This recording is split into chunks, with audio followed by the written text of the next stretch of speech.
Hi guys, Graeme Armstrong here, author of The Young Team, published by Picador in 2020 and very proudly written in Scots dialect.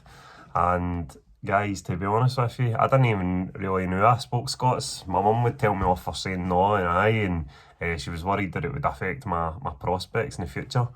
But my granny had a wee scrap of paper that somebody had written out a Tom Leonard poem, a few of his works on it, and this is the 6 o'clock news.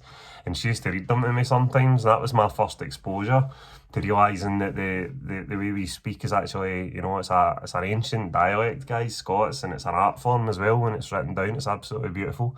In my later life, I would go on to write exclusively in that. And it's very important to me as somebody that was trying to capture a landscape, in a social reality, young boys in gangs in Lanarkshire, and about how they talk to each other, and part of that low status language, guys, that Tom Leonard so beautifully spoke about, and about value and how we attach worth to certain languages and not other ones. In that poem, I wanted to read a wee bit of it, because it's very good about talking about exactly what we're talking about. There's a right way to spell and a right way to talk it. This is me talking your right way of spelling it. This is my truth. You don't know the truth yourselves, because you don't talk right. This is the 6 o'clock news, built up. And that whole poem, is Tom Leonard very cleverly contrasting the received pronunciation and newscasters, guys. Now, that has changed a wee bit in Scotland. We've got quite a diverse range of accents for Highlands and Islands as well, which is nice.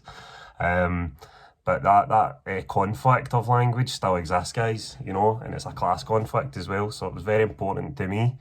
And if you are a young writer or artist thinking about it, guys, about writing in Scots, I would say be emboldened, by this community of people we've got, and we are few in number, but we're true in heart, and it's quite an exclusive club you join, guys, when you start using it in Scots, because there's lots of Scottish writers that don't choose to use it, so I would highly recommend it.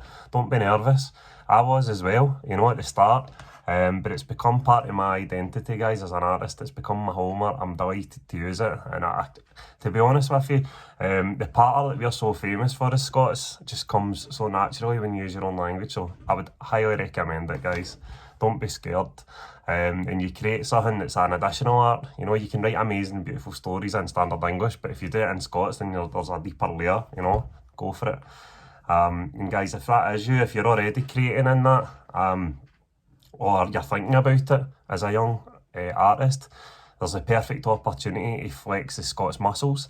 The same people that did that award, the Scots Language Association, are running this year the Young Scots Writer of the Year award, and they're accepting it any medium, so that's creative fiction, so stories, poetry, either written or performed. If you're a performance kind of person, they'll accept in 5 minutes of video, guys, over 2 pieces, up to 2 pieces, or 1,000 words, whether that's your poems. They're even accepting comic strips, guys. There's no limit to what they're accepting. It's a great opportunity for young artists starting out in the world. And not only that, but it's been judged by Scotland's Macker, Kathleen Jamie, who was my teacher in university and was one of the first people to ever read my novel. Guys, that could be you. Get yourselves involved, champion Scots, and join the club. Thank you, guys.